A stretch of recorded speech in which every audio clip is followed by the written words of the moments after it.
Magandang araw sa inyo mga kabayan. Welcome ulit sa aking channel. Sa video ito ay magpapalit ako ng transmission na manual doon sa automatic. So ito ay Toyota Vios na 2006 or 2008 model. So okay, simulan na natin.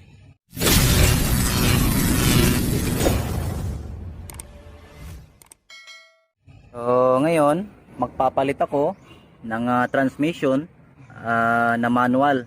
So ito, bumili ako ng transmission at ito yung papalitan ko ng transmission. So ngayon, ang dating transmission nito ay automatic. So ayan, makikita nyo, automatic yan, Vios. Ito ay 2006 model. Ayan, ipapakita ko sa inyo ang kanyang selector lever. So ayan, automatic pa siya. So sa pagpapalit ng transmission, gaya nitong automatic at gagawin mong manual, ay marami kang papalitan. Papalitan mo itong kanyang selector lever at saka selector cable, at saka dito naman sa pedal, dahil ito ay dalawa lang, accelerator at saka brake pedal, so kailangan may pangatlo dito. So dapat malagyan yan ng clutch pedal. So yan yung ating i-convert dito sa ilalim. Ayan, may butas naman siya. So dyan nilalagay yung clutch.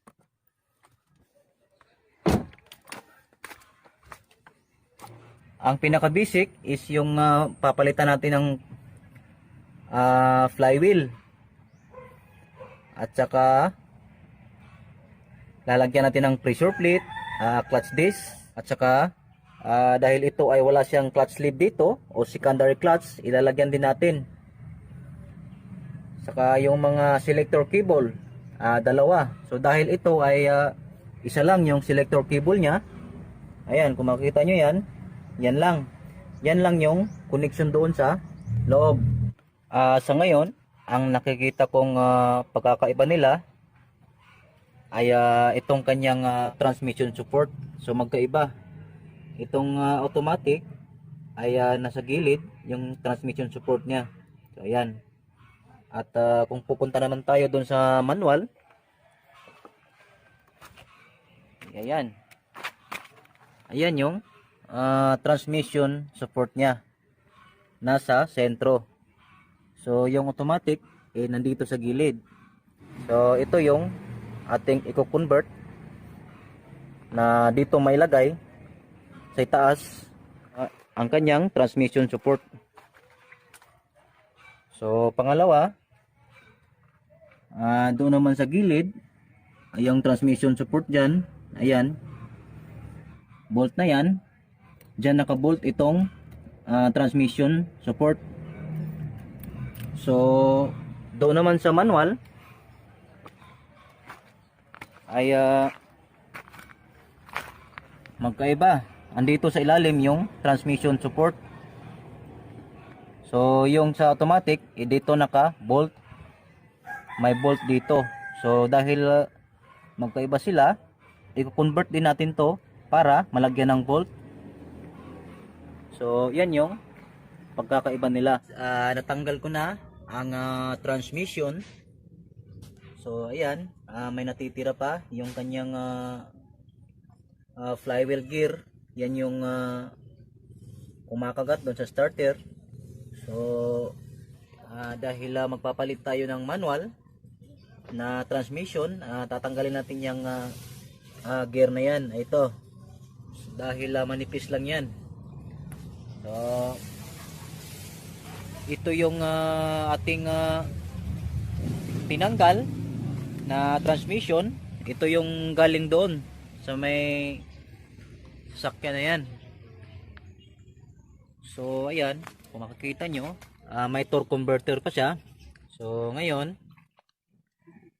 sinukat ko na itong mga butas niya. Ito, dito, ito lahat. Ayan, ito at saka ito. Ito rin at saka yan. So, parehong-pareho lang sila dito. So, ito kasi ay 1.5 na Vios. 1.5 yung kanyang makina. So, kasi yung ibang Vios kasi 1.3. So, ito ay 1.5 at yung starter niya andito banda. So, kapag 1.3, andito yung starter niya. So, gaya nito, ayan, andito yung starter niya. Ayan. So, sasabihin ko sa inyo kung magkano ang bili ko nito para na rin magkaroon kayo ng idea kung sakali mang ko-convert din kayo ng transmission na manual. So, binili ko ito ng surplus. So, ito ay 18,000. Kasama na itong kanyang selector lever, saka yung pressure plate na yan, at saka itong flywheel. Sa pagpapalit nyo ng transmission na manual, kailangan may flywheel. Okay, so dahil andito na to, susubukan nating ikabit to doon sa may makina. At lalagyan din natin ng pressure plate at saka yung clutch disc. So walang clutch disc, bibili pa ako. Ayan, natanggal ko na siya. So ikakabit ko na yung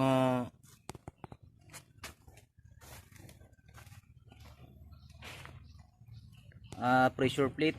So huwag kayong magtataka kung bakit ganito yung kulay niya. Okay pa naman siya. So kunting linis lang yan, babalik na yan. Ayan, naikabit ko na ang pressure plate at wala naman siyang problema. Sakto naman lahat. So ayan, may pressure plate na siya, ready na maging manual. Okay, ikabit natin ang transmission.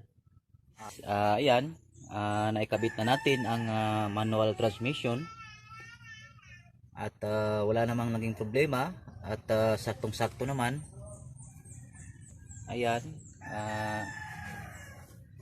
mayroon na tayong clutch sleeve.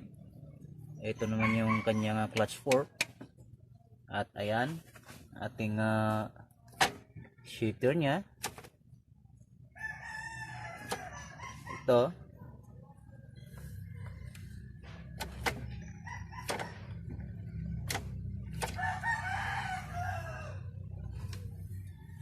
Ito naman yung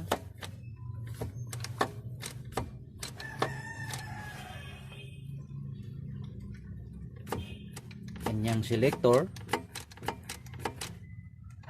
Ang next step na naman natin ay yung paglalagay transmission support. So yung dating transmission support nya andito sa gilid. So dahil wala na tayong bracket dito, andito yung transmission support nito. So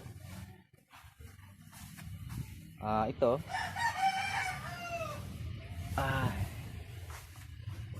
ayan, ilalagay natin siya dyan. Ayan yung butas na 4.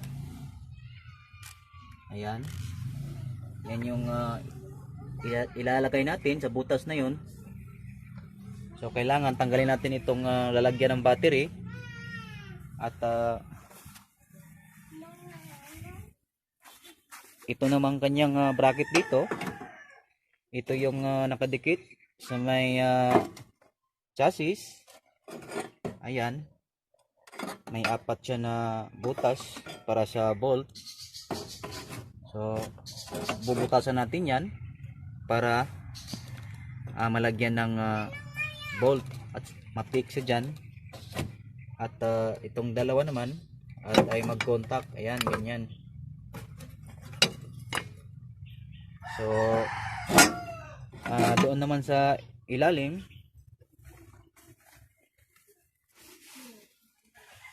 ayan, ito yung mga butas para sa bracket ng transmission support. At ayan yung transmission support sa itaas, nakakabit dito sa cross member.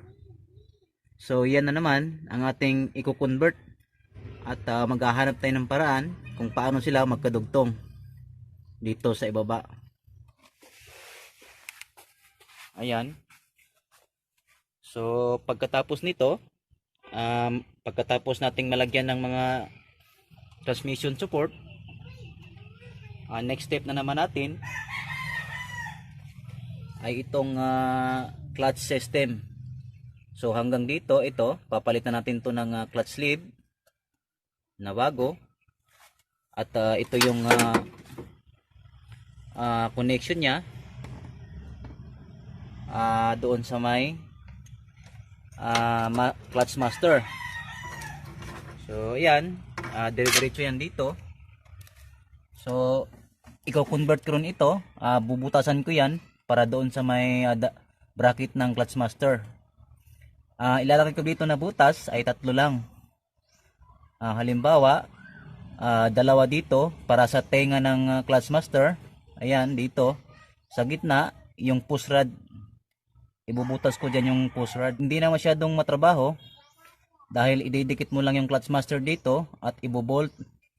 So pagkatapos nitong clutch system ay doon na naman tayo sa may selector cable hanggang doon sa loob. Maghahanap din tayo ng paraan doon kung paano natin siya malalagyan ng cable. So hanggang dito lang muna, at abangan nyo lang ang part 2 ng video ito, at para makita nyo rin kung paano natin lalagyan, paano natin i-convert itong kanyang mga engine support at saka yung clutch master doon, at saka itong kanyang selector cable. So kung bago ka pa lang sa aking channel, huwag kalimutang mag-subscribe at pindutin ang bell icon para updated ka sa mga bagong video na i-upload ko. So hanggang dito lang muna. Bye bye.